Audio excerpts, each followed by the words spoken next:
What's that? Got it. Yeah, I'm doing good. A little bit. Everything's coming at once with the news today, with the State of the Union and the tariff announcement today, and that's why we're talking today. For our viewers at home, could you just explain a little bit about what this announcement means from a technical point of view? Yeah, so what this announcement means is effectively starting today, Customs and Border Protection is collecting 25% tariffs on goods entering the U.S. from Mexico and Canada. Canadian energy products are only being subject to a 10% tariff. But this essentially, today we have seen the launching of the largest trade war conflict that the United States has been involved in since 1930 with the passage of the Smoot-Hawley Act. Got it. And we saw a delay for a month. I know we talked to you a month ago when we thought that these were going to go into effect. And do you have any idea of why there was that month delay outside of what the president has said? Has there been any like economic sense behind that, or has this been mostly political? That's one I can't really speak to in terms of why the initial delay, but then the decision to launch at this point in time. Got it.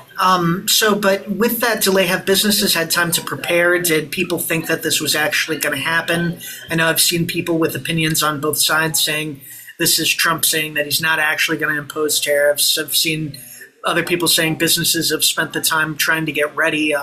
What have you seen? So, as an example, we've seen cross-border freight rates reported by DAT Freight and Analytics have spiked very pronounced over this last month. So, that would be consistent with some goods being brought in from Canada and Mexico ahead of time. There's also been a lot of concerns. Truck drivers in those countries have been worried about getting back across the border, depending on everything that's taking place. Um, we have seen some signs of businesses bringing in inventories a little bit early. For example, seasonally adjusted imports of toys and sporting goods really spiked in December, and those are goods that have primarily come from China, so it would make sense to get ahead of the tariffs there. We don't have enough detailed data just yet to really get a sense of how much inventories may have increased. We've seen, for example, building material retailers have been holding more stocks of goods, but part of that's because sales have also been slower. So we'll get a little bit of a sense here as more data comes out, but that more high frequency trucking rate data suggests there was certainly a rush to get some goods into the US ahead, before these tariffs hit. Got it. And I know that businesses have only been open for a couple hours since these tariffs have been implemented. But what are some of the immediate impacts that we could start to see, or what should we be looking for in the first couple days of these tariffs as reporters and as consumers? So first couple days, it'll depend on the specific types of goods. So for consumers going to the stores, produce from Mexico, Mexico is obviously the biggest supplier of avocados, but also various types of peppers and tomatoes and cucumbers and all of these different goods we source heavily from Mexico, given the climate. So watching where the price of those goods moves will be useful to see. Petroleum products coming from Canada, especially crude oil. We may start seeing gas prices go up here in a couple weeks as that more expensive crude starts to hit U.S. refiners in the Midwest. On the motor vehicle side, the biggest concern is not necessarily price increases today because there's a couple months of inventory on the dealers' lots, but it's more what it does from a job standpoint. The U.S. auto production, unfortunately, has been in sort of a downward movement over the past 6 to 8 months based on Federal Reserve data. And we've actually seen motor vehicle and parts makers shed about 25,000 payrolls since the first half of 2024. And so the biggest concern there, especially for Michigan, is negatively affecting demand for motor vehicles, and that causes layoffs, and then that starts spiraling upstream to steel production and things like that. So we're both worried from an inflationary standpoint, but for me, the bigger concern is sort of demand destruction for goods and then job loss. We don't talk about U.S. exports that much, but just a real quick back of the envelope calculation showed that in 2024, U.S. exports of manufactured goods to Canada, China, and Mexico totaled about 7% of the value of shipments from domestic U.S. manufacturing plants. And so, even though this is always talking about imports, our exports matter a lot.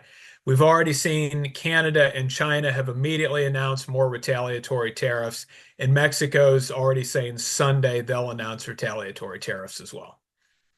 Got it. And in your opinion, what do you think about this new, what seems like a new era of American trade policy of using tariffs to kind of as leverage to renegotiate American trade deals? There are some people saying this could be a good thing at the end of the day.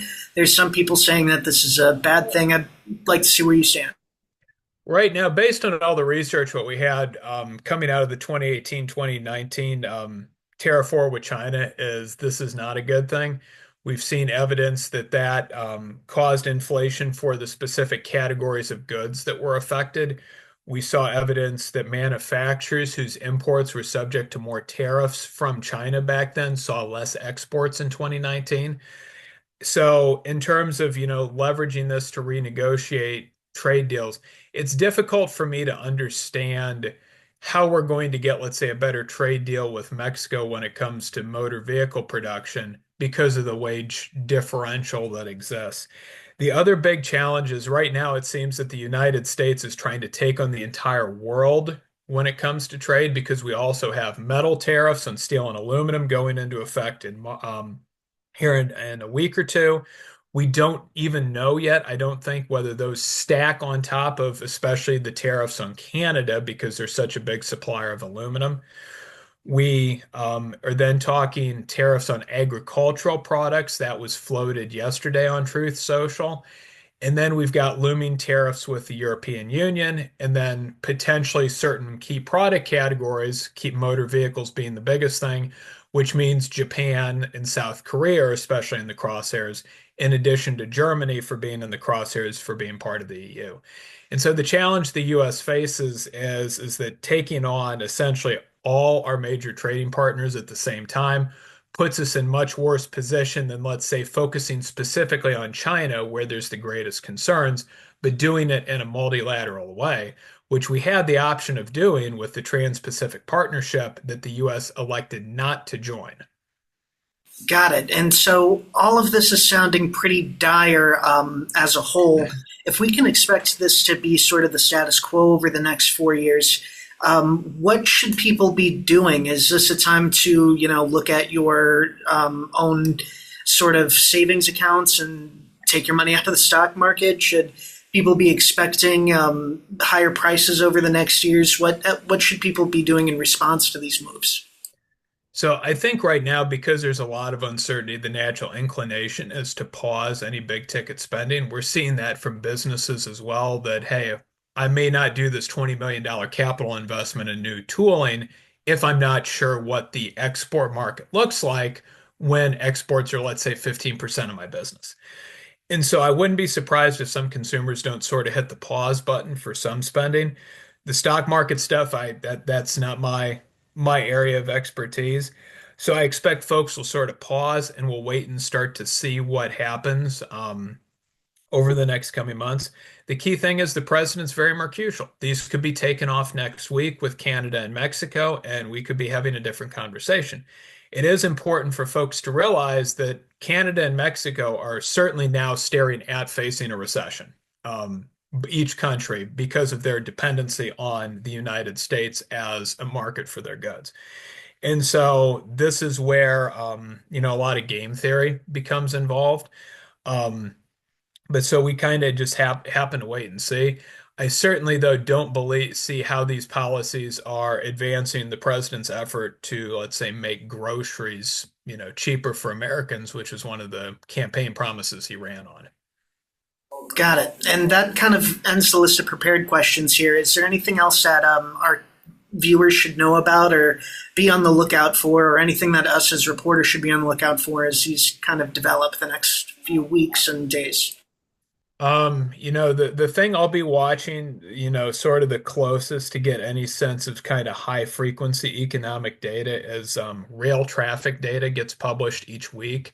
And so that's kind of the first sort of indicator that we'll start to see, especially in the motor vehicle sector, because there's well over 10 or 15,000 carloads a week of motor vehicles and parts that move by the railroads. So right now, what we'll be, kind of watching for that. None of the economic data coming out this month will really tell us anything about tariffs going into effect. We'll start to see potential issues with tariff uncertainty having taken place, and maybe we can extrapolate a little bit from that. What we have seen from the February economic data is not encouraging. We saw manufacturers from Institute for Supply Management's Purchasing Manager Index report weakening momentum for new orders. We had been seeing a couple good months. February was a bad month. And then conversely, we saw a dramatic increase in the pricing pressure they were reporting in terms of their own inputs becoming more expensive. And so that was kind of the biggest concern as you have essentially a stagflation scenario that report was showing, but that's only 1 month of data. And so as we get more information coming, we'll get a better sense of where things are at. And so maybe within a couple weeks, we'll be able to, make more accurate predictions depending on whether we see these tariffs removed or whether they are going to be going for the long term. Got it. And thank you very much for helping explaining some of these concepts. We have a lot of our viewers who feel like they're caught in the middle of some, very higher level stuff going on around them.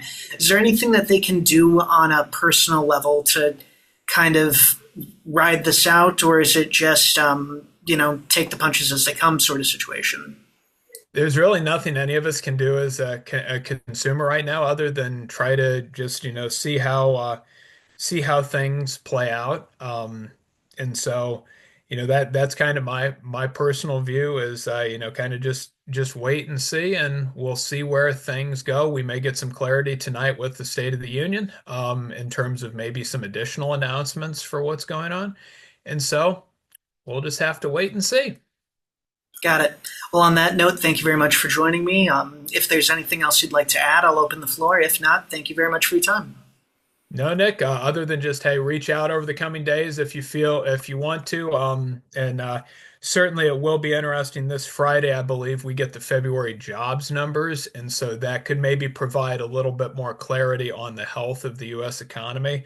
The only, I guess, last thing I would add that's very important for folks to understand was the economy in 2018, when we started the tariff war with China, was incredibly strong. So that was a much, much, much stronger economy today, both in terms of domestic U.S. manufacturing. Inflation looked a lot better.